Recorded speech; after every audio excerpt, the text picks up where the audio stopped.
नमस्कार, आवाज देश की में आपका स्वागत है। मैं हूं प्रतिबिंब शर्मा। आज हम बात करेंगे बढ़ते साइबर अपराधों की और जानने की कोशिश करेंगे कि कैसे लगे रोकथाम। हाल ही में गृह राज्य मंत्री ने संसद में बयान दिया और उसमें उन्होंने जानकारी दी। क्या आपको पता है, पिछले 3 सालों में साइबर अपराध की प्रतिदिन 1500 घटनाएं सामने आई हैं। जनवरी 2020 से 7 दिसंबर 2022 तक 16 लाख मामले दर्ज हुए हैं। 32,000 से अधिक मामलों में एफआईआर भी दर्ज की गई है। National cyber crime reporting portal पर दर्ज 98% मामले दर्ज ही नहीं हुए हैं। आरबीआई के अनुसार 2020-21 में प्राइवेट बैंक के ग्राहकों के साथ 1.38 लाख करोड़ रुपए का फ्रॉड हुआ है। वर्ष 2018 में साइबर अपराध के मामले 27,248 थे। 2020 में बढ़कर 50,035 हो गए। आम लोगों से लेकर मशहूर हस्तियां तक साइबर क्राइम की शिकार हो रही हैं। एम्स के सर्वर पर साइबर अटैक बढ़ते साइबर क्राइम का एक बहुत बड़ा नमूना है। इस पूरे विषय को जानने समझने की कोशिश करेंगे विशेषज्ञ मेहमानों से, और विशेषज्ञ मेहमानों से करवा देता हूं आपका परिचय। एडवोकेट पवन दुग्गल हैं, सुप्रीम कोर्ट में प्रैक्टिस करते हैं और साइबर सिक्योरिटी एक्सपर्ट हैं। आपका बहुत बहुत स्वागत है। धन्यवाद। डॉक्टर चारू मल्होत्रा हैं, प्रोफेसर हैं, भारतीय लोक प्रशासन संस्थान। आपका भी बहुत बहुत स्वागत है। और वर्चुअली हमारे साथ जुड़े हुए हैं ब्रजेश सिंह, अतिरिक्त महानिदेशक महाराष्ट्र पुलिस। आपका बहुत बहुत स्वागत है। और स्वागत है मेरे साथ मौजूद जनता जनार्दन का भी। तालियां बजा सकते हैं अपने लिए। पवन जी, जैसा कि हम प्रोग्राम शुरू करने से पहले बात कर रहे थे, साइबर क्राइम को लेकर हम तकरीबन आधा दर्जन प्रोग्राम तो एक साथ कर चुके हैं जी। लेकिन हर दफे साइबर क्राइम के आंकड़े बढ़ते जाते हैं। साइबर क्राइम कैसे रुके, वो अभी तक बात सामने नहीं आई है। तो क्या वजह है? देखिए, वजह यह है कि साइबर क्राइम हम लोगों के लिए कलेक्टिवली, एक राष्ट्र होने के नाते, बहुत बड़ी प्रायोरिटी नहीं है। हालांकि जो ज़मीनी हकीकत है बदल चुकी है। कोविड-19 के बाद golden age of cyber crime प्रारंभ हो चुका है। तो जब ये स्वर्णिम युग आ चुका है और ये युग हमारे साथ कई दशकों तक रहने वाला है, आवश्यकता अब ये होनी चाहिए कि हम किस तरीके से चीज़ों को समेटें, अपने आप को सुरक्षित रखें। आपने जो आंकड़े बताए, ये आंकड़े केवल ऑफिशियल फिगर्स हैं। ये वर्तमान ज़मीनी हकीकत को दर्शाते नहीं है। एक्चुअल जो ज़मीनी हकीकत है वो बहुत ज़्यादा ख़राब है। आज ये पोजीशन है कि 2021 में पूरी दुनिया भर में लोगों ने $6 ट्रिलियन गंवाए साइबर क्राइम के प्रति, और 2022 के अंत तक हम $8 ट्रिलियन गंवा चुके होंगे। तो जब इस तरह से इकोनॉमिक इम्पैक्ट आ रहा है साइबर क्राइम का, अब कहीं ना कहीं हमारा पुनः से अटेंशन होना चाहिए कि हम किस तरीके से इस प्रकार के बढ़ते हुए जो प्रकरण है उसको हम रोकथाम लगा सकें। ये जाना कभी भी जाने वाला नहीं है। अगर हम सोचें कि हम बटन दबाएंगे और साइबर क्राइम से लुप्त हो जाएंगे, ऐसा कुछ नहीं होने वाला। सवाल यह है कि हमें अपने आप को कैसे प्रोटेक्ट करना है, अपने डेटा को कैसे प्रोटेक्ट करना है, वो अत्यंत आवश्यक है। और उसके लिए होलिस्टिक अप्रोच लेनी पड़ेगी, राष्ट्रीय लेवल पर, लॉ इन्फोर्समेंट एजेंसीज लेवल पर, कंपनीज लेवल पर और इंडिविजुअल लेवल पर भी। अगर ये तमाम सारे सोचों का मिश्रण करके, इनका समन्वय करके हम आगे चलेंगे, तो एक राष्ट्र होने के नाते मैं मानता हूं कि हम लोग एक मुंह तोड़ जवाब जरूर दे पाएंगे साइबर क्राइम के प्रति। डॉक्टर चारू मल्होत्रा, जीवन के साथ मरण जुड़ा हुआ है, सबको पता है। लेकिन हम मरने के लिए तैयार तो नहीं रहते, हमेशा जीने का प्रयास करते हैं, बेहतर तरीके से जीने का प्रयास करते हैं। और तकनीक के इस युग में ये साइबर क्राइम हमेशा बना रहने वाला है। दुग्गल साहब ने इस बात का जिक्र किया है। लेकिन उसके बावजूद भी हमें बचना तो पड़ेगा ना। तो राह क्या है? देखिए, मैं पवन जी और आपकी बात से सहमत हूँ, और मैं इसके लिए एक बात कहती हूँ जो इस ऑडियंस के लिए और सबके लिए ज़रूरी है, कि दुनिया में सिर्फ ना 2 ही तरह के लोग हैं। एक लोग हैं जिनका कल तक कोई ना कोई साइबर क्राइम में कुछ नुकसान हो चुका है, और एक लोग हैं जिनका कल के बाद, क्योंकि आज तो ये आपका प्रोग्राम सुन रहे हैं तो कुछ नहीं होगा, तो कल के बाद उनका कोई ना कोई नुकसान होगा। यानी कि पूरी दुनिया सिर्फ दोज हु बीन हैक्ड और जो हैक हो जाएंगे, इन्हीं 2 लोगों का कॉम्बिनेशन है। अब जीवन मरण की बात तो नहीं है, लेकिन हमारा सबका दायित्व होना चाहिए कि हमारा कम से कम नुकसान हो। मतलब नुकसान तो कुछ ना कुछ होगा, या मेरी आइडेंटिटी जाएगी, या मेरा पैसा जाएगा, या मेरी रेपुटेशन जाएगी, और या उससे भी कुछ भयानक होगा, लेकिन वो कम हो, ये होना चाहिए हमारा मेन मकसद। और उसके लिए जैसे पवन जी ने भी कहा, और मैं भी अब मेरा ख्याल 2000 सेशन ले चुकी हूँ अभी तक कोविड के बाद गोल्डन एज में साइबर सिक्योरिटी और डिजिटल हाइजीन पे, वो ये है कि दायित्व जो 3 लेवल पे अगर बात करें जैसे हुई है कि हम लोग नेशनल लेवल पे, कंपनी लेवल पे और इंडिविजुअल लेवल पे, पर उसके अलावा एक लेवल और आता है मैन्युफैक्चरर लेवल, कि हमारे जो डिवाइसेस हमें दिए जा रहे हैं वो डिवाइसेस के अंदर ही ऐसे एल्गोरिदम्स या ऐसा फर्मवेयर या एम्बेडेड टेक्नोलॉजी होनी चाहिए कि we are protected from not giving, जो इंपॉर्टेंट इंफॉर्मेशन है दे ही ना, और अगर दे दें तो एक अलर्ट या एक ऐप कुछ पॉप हो जाए कि मुझे क्या करना है, और क्या करने के लिए सरकार को वो साधन देने चाहिए ना। मेरे पास एक ऐसी हेल्पलाइन होनी चाहिए जहां मैं कॉल करके बातचीत की भाषा में जान सकूं कि मैं अपना फोन कैसे इस्तेमाल करूं, मेरे साथ ये हो गया, मैं क्या करूं। मैं मानती हूं हमारे पास बहुत अच्छा पोर्टल है, और आपने अभी डेटा भी दिखाया cybercrime.gov.in, जिसमें हम लिखते हैं, पर वो पोर्टल को अभी इम्प्रूवमेंट का स्कोप है। उसमें पोर्टल के बारे में तो जानकारी है कि 98% तो मामले दर्ज ही नहीं हुए, या दर्ज नहीं करवाए नहीं गए सर, क्योंकि दर्ज करने के लिए आप और मैं सक्षम हैं, लिटरेट हैं, पर अगर मेरे साथ काम में जो हेल्प करती है घर पे मेरी बच्ची जो काम वाली हैं या जो रिक्शा चलाते हैं, उनको वहां रजिस्टर होना, फिर उसमें अपनी सारी प्रूफ देना उनको मुश्किल लगता है। तो क्या मैं एक ऐसा बॉट नहीं बना सकती जो मल्टीलिंगुअल भाषा में मेरी मदद करे और वो उसमें भरने में काम करे, या मैं मात्र रिकॉर्डिंग कर दूं और वो अपलोड हो जाए। तो ये सब जो टूल्स और टेक्निक सरकार को देने हैं, या जो ज्ञान हम लोगों को, पवन जी, मैंने, आपने मिलके या ब्रजेश जी ने सबको देना है, ये हम मात्र ऑफिसर लेवल तक ना रखें, इन बच्चों तक ना रखें, हम नीचे पे आए। जो हमारी 70% ऑफ द पॉपुलेशन है वो रूरल है, वो यहाँ तक नहीं पहुँच पाएगी, और उसके लिए मैन्युफैक्चरर, पढ़ाने वाले, सारे जो कार्यकर्ता, ये सारे एक्सपर्ट सबको जुड़ना पड़ेगा। जी, और आपको भी सर, मीडिया को भी। मीडिया को हम लोग तो लगातार प्रयास कर ही रहे हैं, जैसे कहा कि हमने बहुत सारे प्रोग्राम पहले भी किए हैं और अब भी लगातार हम ऐसे प्रोग्राम्स कर रहे हैं। ब्रजेश जी हमारे साथ जुड़े हुए हैं, वर्चुअल जुड़े हुए हैं। पुलिस विभाग के लिए चैलेंजेस क्या और ज़्यादा बढ़ गए हैं? हमने देखा कि साइबर सेल की शुरुआत की गई है पुलिस महकमे के द्वारा, लेकिन वो कितना काफ़ी है ब्रजेश जी? प्रतिबिंब जी, पहले शुरू करते हैं। जो आपने बात बताई कि 98% मामले जो हैं वो एफआईआर में तब्दील नहीं हुए, इसका कारण है कि ये जो पोर्टल है, यहाँ पर लोग सब तरह की कंप्लेंट्स करते हैं कि मेरा पड़ोसी तंग कर रहा है से लेके मेरा फेसबुक पे किसी ने मुझे डिफेम कर दिया, इस तरह के बहुत सारे मामले होते हैं और इनकी स्क्रूटनी की जाती है। इसका एक टिकटिंग सिस्टम है और इसमें से जो मामले जिसमें कॉग्निजेबल ऑफेंस होता है, केवल वही मामले कन्वर्ट होते हैं। तो इसमें डिसहार्टन होने की कोई बात नहीं है कि इसमें केवल 2% एफआईआर का कन्वर्शन रेट है। इसमें सारे लोग कंप्लेंट करते हैं, लेकिन जो मामले पुलिस के इन्वेस्टिगेशन के लायक होते हैं, जिसमें कॉग्निजेबल ऑफेंस डिस्क्लोज होता है, वही मामले रजिस्टर किए जाते हैं। बाकी सारे मामले जो है वो एफआईआर के लायक नहीं होते। दूसरी बात, आप जब कह रहे हैं कि कैपेसिटी बिल्डिंग, तो कैपेसिटी बिल्डिंग के लिए काफी एफर्ट्स हुए हैं। जैसे आप देखें तो निर्भया फंड क्रिएट किया गया। निर्भया फंड से हर स्टेट को 3 करोड़ रुपए मुझे लगता है दिए गए थे, ये 2017-18 के आसपास, cyber forensic lab for women and children बनाने के लिए। इसके अलावा ऑलमोस्ट सारे स्टेट्स में अब साइबर क्राइम की अपनी अलग विंग हो चुकी है, काफी सीनियर ऑफिसर्स को हैंडल कर रहे हैं, साइबर लैब्स बन चुकी है, ट्रेनिंग हुई है ऑफिसर्स की। इसके अलावा इंटरनेशनल कोलैबोरेशन हमारे पास हो रहा है। हम लोग जो नए रूल्स आए हैं, आप देखें तो फरवरी 2021 में intermediate guidelines and digital media ethics code नया आया है, जिसमें ये जो सोशल मीडिया प्लेटफॉर्म्स हैं, इनकी भी जिम्मेदारी निश्चित की गई है। तो चारों तरफ से कोशिश हो रही है, कैपेसिटी बिल्डिंग की कोशिश हो रही है, रिपोर्टिंग इजी की जा रही है।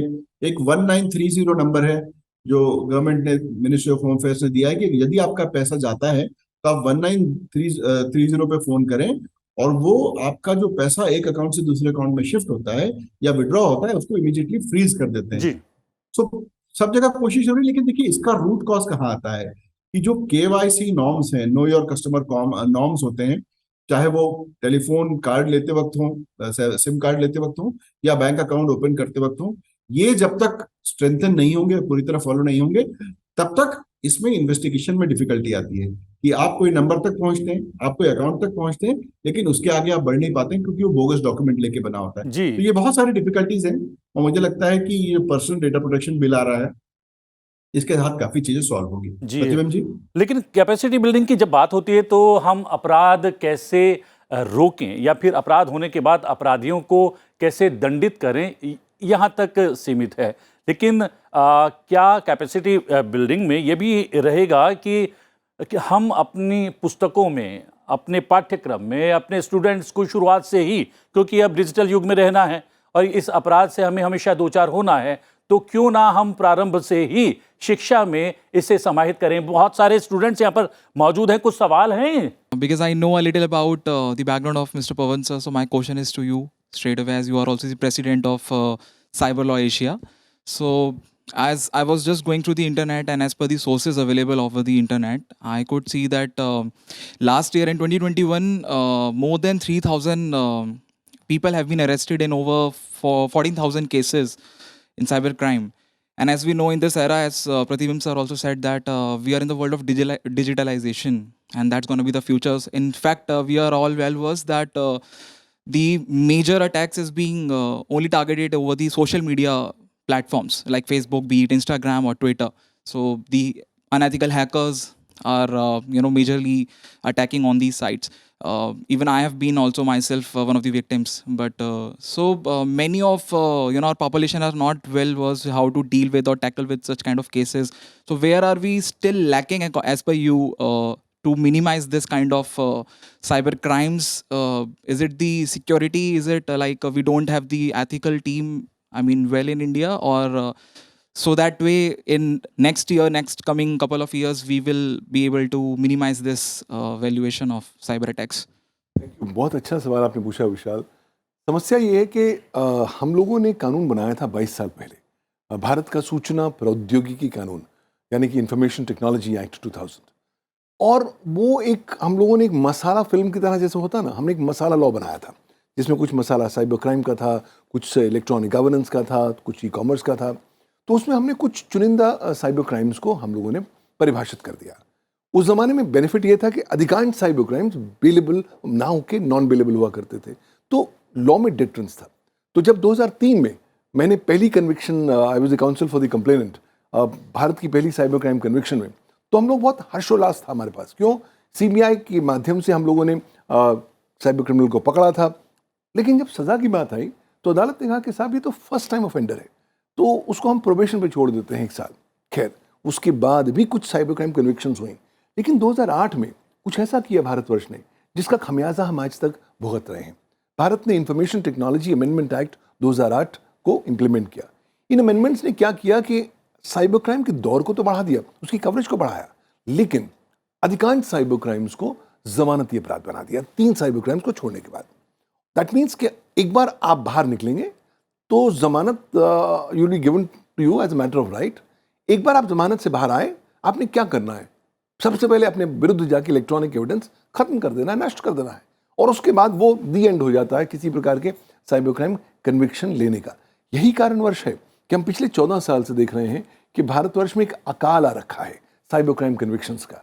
और अब तो चुनौतियां और बढ़ गई हैं क्योंकि उच्चतम न्यायालय ने इलेक्ट्रॉनिक एविडेंस की जो कानून और उसके जो महत्वपूर्ण सिद्धांत हैं उनको काफ़ी विकसित कर दिया है। हाल ही में केस आया है काको बनाम स्टेट ऑफ पंजाब, जिसमें सुप्रीम कोर्ट ने अर्जुन पंडितराव खोडकर वाले केस मुकदमे को रीट्रेट किया और कहा कि साहब, भारत में अगर आप साइबर क्राइम या किसी और मामले में अगर आप कोई भी इलेक्ट्रॉनिक एविडेंस को डील करना चाहते हैं, प्रस्तुत करना चाहते हैं, तो आपको 65B भारत की इंडियन एविडेंस एक्ट के तहत आपको एक सर्टिफिकेशन देना होगा। तो ये तो पोजीशन थी। तो बाय एंड लार्ज हमारी प्रॉब्लम ये है कि हमने साइबर क्राइम को उतना महत्व, उतनी तवज्जो नहीं दी है जितना देना चाहिए एक राष्ट्र होने के नाते। दूसरी बात, अधिकांश साइबर क्राइम को आपने बेलेबल बना दिया तो प्रॉब्लम हो गई कि अब हम अक्सर कन्विक्शंस नहीं ला पाते। और तीसरी बात, अब फॉर द फर्स्ट टाइम 25 फरवरी 2021 के बाद ये IT रूल्स 2021 आ गए हैं जिन्होंने क्रिमिनल लायबिलिटी का एक नया जो होता है ना क्लोक, वो अज्यूम कर लिया है। और साइबर नॉट जस्ट एक्टर्स के लिए, इंटरमीडियरीज के लिए, सोशल मीडिया इंटरमीडियरीज के लिए अब दायित्व बनाया गया है कि साहब अगर आप मिनिमम कदम उठाएंगे तब तो बात सही है, वरना आपके बरखिलाफ मुकदमे भी दर्ज हो सकते हैं। सर मेरा सवाल ये है कि आजकल एक केस काफ़ी चर्चे में है जहां दिल्ली में एक व्यक्ति के अकाउंट से 50 लाख रुपए सिर्फ एक मिस कॉल उठाने से ही निकाल लिए गए। क्या हम इससे बचने के लिए कोई भी रैंडम नंबर का मिस कॉल उठाना ही बंद कर दें या इसके अतिरिक्त भी कोई उपाय हैं? मैं चाहूँगा चारू जी इसका जवाब दें। मैं आपसे ये कहना चाहूँगी, ये जो बात आ रही है ना कि भी आपका ये कॉल आया और आपने उठाया और उससे आपका वो हो गया फ्रॉड, इसके अंदर भी काफ़ी कुछ है, कई लेयर्स हैं जो कि साइबर डिजिटल फॉरेंसिक के हम लोग उसके टीम के हिस्से हैं। तो हम लोग ये फाइंड करने की कोशिश कर रहे हैं कि ये कैसे हुआ।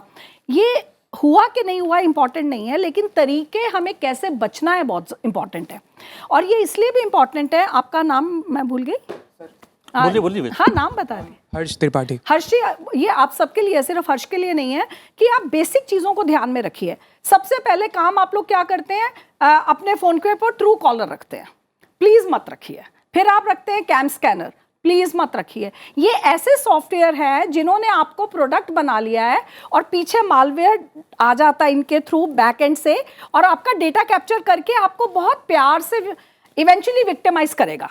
ठीक है। तीसरी बात, आप क्या करते हैं, कस्टमर केयर नंबर चाहिए, फट से कहाँ जाते हैं, गूगल देवता पे।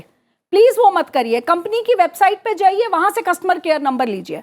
आप ओलेक्स के ऊपर अपना पुराना लैपटॉप बेच रहे हैं और खरीदने वाला कुछ नहीं बोलता मैं खरीद लूंगा, आप हाँ करिए, बताइए मैम मैं पैसे ट्रांसफर कर रहा हूं, एक बार QR कोड स्कैन कर लीजिए। अरे पैसे लेने के लिए QR कोड स्कैन नहीं करना, ठीक है। आप बड़ी मस्ती के साथ, आपने बात की, विशाल ने बात की कि आप अपने ही वेबसाइट के ऊपर अपना डेट ऑफ बर्थ, अपने बर्थडे सेलिब्रेशंस, मैंने ये डायमंड की रिंग खरीदी है, मैं फॉरेन ट्रिप पे जा रहा हूं करके अपना इंफॉर्मेशन इतने प्यार से दे रहे हैं कि उसके बाद मैप करके आपके डिजिटल फुटप्रिंट्स को जोड़ के कोई भी आपकी आइडेंटिटी बना के एक तो आपको विक्टिम करेगा और आपकी आइडेंटिटी बना के किसी और को विक्टिम करेगा, विक्टिमाइज करेगा। तो ये बेसिक बातें हैं, आप एक इंस्टेंस को मत लीजिए। और सर ये प्रॉब्लम्स अब मैनिफेस्ट ज्यादा होंगी। आर्टिफिशियल इंटेलिजेंस आ चुका है, मेटावर्स आ चुका है। अभी रिसेंटली जो फेयर लगा था प्रगति मैदान में, आप लोग बड़ी हैप्पीली वो वर्चुअल हेडसेट्स पहन के मेटावर्स में जाएंगे, आपके डिजिटल अवतार के साथ कुछ हो सकता है या वो कुछ कर सकता है। और ये क्रॉस कंट्री इशू है, आप कहां पकड़ेंगे, किसको पकड़ेंगे? तो पहले आप जो चीजें आपके बुजुर्गों ने सिखाई थी कि भाई स्ट्रेंजर्स के साथ इंफॉर्मेशन शेयर नहीं करनी, सबको सब कुछ नहीं बताना, वो वापस अपने अंदर लेके आइए। जब हम आप जैसे बच्चों को ये बोलते हैं तो आप कहते हैं कि आप बड़े प्रौढ़ हैं, सीनियर हैं, he is just my friend, I am sharing it on Facebook to have one man upship. वो सब मत करिए। We have come back to the era of being closed and being protective about our identities. तो ये तो एक instance हुआ है हर्ष, अभी तो बहुत कुछ तरह तरह के क्राइम। और आपने जैसा बताया कि बहुत सारी चीजों से हम अगर लापरवाही ना बरतें तो बचा जा सकता है। बिल्कुल बचा जा सकता है। हमारे पेरेंट्स हैं, दे डोंट नो कि कभी भी उनको कोई भी मैसेज आ सकता है, they can open that link, तो उसके बाद उनका क्या, लाइक उनको तो पता नहीं चलेगा ना कि उनके साथ क्या हो गया है। देखिए पहली चीज, आप सारे पढ़े लिखे जनरेशन है, एक रूल आज के डिस्कशन के बाद बना लीजिए, ईच वन टीच वन। आज से ही आप एक व्यक्ति thank you, thanks a lot. आज से ही आप लोग एक व्यक्ति को अपने साथ जुड़े डिजिटल डिवाइसेस को कैसे यूज करना है, कैसे प्रोटेक्ट करना है, लिंक नहीं खोलना है, ये गलत सॉफ्टवेयर नहीं डालने हैं, पॉर्न वेबसाइट्स के ऊपर नहीं जाना, ऑनलाइन गैम्बलिंग नहीं करनी, और जितनी डिटेल हो सकती है छिपा के रखनी है। ये खुद भी करिए और बताइए भी। जी, ब्रिजेश जी हमारे साथ जुड़े हुए हैं और यहाँ पर जो बात निकल कर आ रही है, आपने जैसा कहा कैपेसिटी बिल्डिंग की, और यहाँ पर ये बात चल रही है और चार्जू जी ने ये कहा है कि कहीं ना कहीं हम लापरवाहियां बरतते हैं अपनी रोजमर्रा की जिंदगी में। तो क्या लोगों को जागरूक करने के प्रयास में भी पुलिस लगी हुई है, और क्या जन भागीदारी के साथ ही साइबर क्राइम को रोका नहीं जा सकता तो कम तो किया जा सकता है? उसके लिए पुलिस क्या कर रही है? नहीं, ये बहुत जरूरी है। आपने बड़ा इंपॉर्टेंट मुद्दा सामने रखा है कि इसमें जो पब्लिक अवेयरनेस है, ये सबसे इंपॉर्टेंट चीज है। सो आप देखें, होम मिनिस्ट्री का एक ट्विटर हैंडल है साइबर दोस्त, इसके अलावा सारे स्टेट पुलिस जो हैं वो अपने ट्विटर हैंडल से, अपने फेसबुक से या जहां जहां इंस्टाग्राम पे, सोशल मीडिया पे अवेलेबल हैं, वहां पर वो साइबर क्राइम के संबंध में प्रिवेंशन की जानकारी देते हैं। सिमिलरली जो नए नए मोडस ऑपरेंडस होते हैं साइबर फ्रॉडस्टर्स के, उनके बारे में जानकारी दी जाती है कि आज देखिए इस तरह का चीज चल रही है कि ये मैसेज आ रहा है कि आपकी इलेक्ट्रिसिटी कट जाएगी अगर आप इस लिंक को क्लिक नहीं करेंगे, या सिमिलरली इस तरह के सोशल इंजीनियरिंग, फिशिंग विशिंग के अटेम्प्ट चलते रहते हैं और इसके बारे में लगातार जानकारी दी जाती है। लेकिन आप देखें तो एक सोशल इंजीनियरिंग और cyber crime as a service के जो परपेट्रेटर्स हैं, इन्होंने एक अपना पूरा इकोसिस्टम बना रखा है और ये इकोसिस्टम जब तक हम इसको काउंटर नहीं करते तब तक ये चलता रहेगा। और ये इकोसिस्टम इस तरह के कि कई इसके पार्ट जो है हमारे देश के बाहर हैं, इसीलिए इसमें डिफिकल्टीज आती हैं। जैसे आप देखें हैकिंग का बहुत सारा सिस्टम जो है वो cyber crime as a service इस तरह हो गया है कि आप आउटसोर्स कर सकते हैं, मालवेयर बनाना आउटसोर्स कर सकते हैं, फिशिंग को आउटसोर्स कर सकते हैं, एक्सप्लॉइट डिलीवर करने को आउटसोर्स कर सकते हैं। तो ये पूरा साइबर क्राइम इंफ्रास्ट्रक्चर, जिस तरह देखिए पवन जी ने भी कहा कि ऑलमोस्ट $8 ट्रिलियन का नुकसान पूरी दुनिया को हो रहा है। मतलब आप समझ लीजिए कि भारत की अर्थव्यवस्था से दुगना तिगना आज जो दुनिया को नुकसान हो रहा है, इतना बड़ा, अपने जीडीपी से दुगना तिगना ये आज पूरी दुनिया को सहन करना पड़ रहा है, ये खामियाजा साइबर क्राइम का। जी। और इसके लिए जरूरी है कि पब्लिक अवेयरनेस एफर्ट्स होते हैं। ये आपका प्रोग्राम भी, it is a public awareness effort, ये बहुत अच्छी बात है कि आप ये कर रहे हैं। स्कूल करिकुलम में आपने एक शुरुआत में बात कही थी कि ये शामिल होना चाहिए। सिमिलरली बैंक्स और जितने इंस्टीट्यूशंस हैं ये भी अपने एफर्ट्स करते रहते हैं और पुलिस ने काफी एफर्ट्स किए हैं, बुकलेट्स निकाली हैं, बैंक्स और बाकी सारे इंस्टीट्यूशंस के साथ जाकर लोगों के साथ प्रोग्राम्स कंडक्ट किए हैं। लेकिन ये देखिए, ये एक ऐसा बैटल है जो रोज लड़ना है। और चारू जी ने बहुत अच्छी बात की, ईच वन टीच वन। तो हम में से जो लोग साइबर सेवी हैं, जैसा वो बच्ची अभी बता रही थी कि अगर पेरेंट्स के साथ हो तो क्या करना चाहिए, सीनियर सिटीजन हो, घर पे पेरेंट्स हो या छोटे भाई बहन हो, उनको हमने एटलीस्ट साइबर अवेयर करना चाहिए और this will be the first step towards stopping cyber crime. Pratibha ji, कहते हैं कि ये जो सोशल मीडिया है या फिर साइबर की दुनिया है, एक अंधेरा जंगल है, जितना चलते चले जाओ आपको राह नहीं मिलेगी। लेकिन हमने बहुत कम समय में बहुत सारे बिंदु पर प्रकाश डाला है और शायद लोगों को जागरूक करने में हम ये कामयाब रहे हैं। आखिरी टिप्पणी आपसे जानना चाहूँगा, ये तो इंडिविजुअल टू इंडिविजुअल है या फिर कंपनी टू इंडिविजुअल या कंपनी है, लेकिन नेशन टू नेशन जो एक बड़ी चुनौती है, यहाँ पर सर्वर हैक हो गया है एम्स का। उससे पहले हमारा ग्रिड जो है पूरा ब्लैकआउट हो गया था, पूरा वेस्टर्न एरिया हमारे देश का। उससे निपटने के लिए क्या कुछ करना पड़ेगा, क्योंकि ये तो सरकार के स्तर पर होगा और पकड़ेंगे भी तो किसको पकड़ेंगे, वो एक बड़ी चुनौती है। देखिए, आज आवश्यकता है कि भारत एक विशिष्ट तौर पर डेडिकेटेड कानून लेकर आए साइबर सुरक्षा को लेकर। आज साइबर सिक्योरिटी का कोई लॉ नहीं है और जो भारत का इंफॉर्मेशन टेक्नोलॉजी एक्ट है वो साइबर सुरक्षा की परिभाषा तो देता है, लेकिन लिप सर्विस प्रदान करता है, कोई बहुत इफेक्टिव कारगर एलिमेंट्स नहीं देता। आज अब इस तरह के जो आक्रमण है, स्टेट और नॉन स्टेट एक्टर्स लगातार भारत के खिलाफ करते रहेंगे। आज एम्स है, कल ICMR की वेबसाइट थी, परसों कुछ और होगा। फोकस कहीं ना कहीं ये है कि आप इन हमलों के माध्यम से भारत की प्रभुता, अखंडता और सुरक्षा को नकारात्मक रूप से प्रभावित करने का प्रयास करें। क्यों? भारत एक पर्टिकुलर इकोनॉमिक ग्रोथ से चल रहा है और बहुत से लोग खुश नहीं हैं कि भारत इतनी जल्दी ग्रो क्यों कर रहा है। तो कहीं ना कहीं भारत की ग्रोथ को डीरेल करने के लिए इस तरह के साइबर आक्रमण हो रहे हैं, लेकिन उनको भी नियंत्रित करने के लिए अंतर्राष्ट्रीय लेवल पे कुछ नहीं है। तो हमें अपना सुरक्षा कवच खुद पहनना पड़ेगा और अपने आप को सुरक्षित रखना it's like a act of war, अलग तरीके का एक युद्ध है और उसमें आपका दुश्मन आपके बिल्कुल सामने नहीं है। तो सरकार के स्तर पर क्या कुछ किया जाना चाहिए? आखिरी टिप्पणी। सरकार से पहले हम अपने पे आते हैं, ठीक है। आपने कहा स्टूडेंट्स के लिए कोर्स करिकुलम में ऐड करिए। मैं कह रही हूँ पढ़ना लिखना तो बच्चा 5 साल से ही शुरू करता है, लेकिन स्मार्ट डिवाइस कब उठाता है? 3 साल का होता है। माँ किचन में है या ऑफिस गई है और बच्चा स्मार्टफोन पे बड़ा है, तब से क्यों नहीं हम साइबर सिक्योरिटी बता रहे बच्चे को? क्योंकि वो ज्यादा वनरेबल है। आपके घर में CCTV लगे हुए हैं जो आपका डेटा कैप्चर कर रहे हैं, स्मार्ट टीवी है, स्मार्ट वॉच है, फिटबिट है, ये सब आपका डेटा उठा रहे हैं और मिसयूज कर रहे हैं। तो क्या करना है, क्या नहीं करना, पहले तो उस फैमिली एज ए यूनिट पे जिम्मेवारी आ रही है और उसके बाद हम आए स्कूलों पे, किंडरगार्टन पे, फिर स्कूलों पे, मिडिल और प्राइमरी, फिर आए कॉलेजेस पे, फिर सरकार पे। और सरकार बहुत कुछ कर रही है। मैं भी सरकारी इंस्टीट्यूट से हूँ, Indian institute of public administration, भारतीय लोक प्रशासन संस्थान। हम लोग CISO को पढ़ाते हैं, चीफ इंफॉर्मेशन सिक्योरिटी ऑफिसर्स को, लेकिन मेरा एक सपना है कि हम स्कूल में साइबर वॉरियर्स की एक टीम बनाएं और जिसमें हमारे कुछ बच्चे जिनको टेक्नोलॉजी का शौक है, जो अच्छे वार्तालाप कर सकते हैं, जिनमें लीडरशिप ट्रेंड्स हैं, उनका एक छोटा सा समूह हर कॉलेज में हो, हर स्कूल में हो, जो अपने स्कूल से नहीं सिर्फ संबंधित बट अपने इलाके के संबंधित लोगों के लिए CSR करे और उससे मुझे लगता है सरकार की हैंड होल्डिंग होगी। सो प्लीज सरकार पे मत छोड़िए, डिवाइस आपका है, पैसे आपके हैं, डेटा आपका है, तो आप अपनी जिम्मेवारी समझिए। क्या बात है। और पैनिक नहीं होना है और हर एक पर आपको विश्वास नहीं करना है, अपनी जिम्मेदारी समझनी है और कहीं ना कहीं अपने आसपास वालों को भी एजुकेट करना है, उनको भी आपका प्रोटेक्शन बेहद ज़रूरी है अगर आप जानकार हैं तो। ब्रजेश जी, आप वर्चुअली हमारे साथ जुड़े, बहुत बहुत धन्यवाद।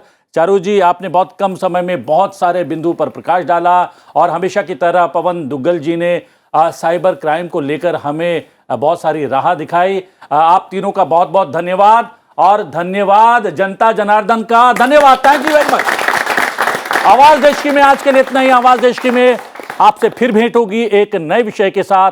फिलहाल मुझे आज्ञा दीजिए, लेकिन देखते रहिए संसद टीवी। नमस्कार।